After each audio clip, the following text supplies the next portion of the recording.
Эту историю рассказал мой знакомый. Он снимал квартиру один. Однажды ночью он услышал стук в дверь. Подошел к глазку и увидел женщину, стоящую неподвижно, смотревшую прямо на него. Он отступил. Стук повторился. Подошел снова.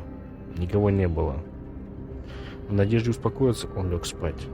Позже стук повторился. В порыве отчаяния он вызвал полицию, но те ничего не нашли.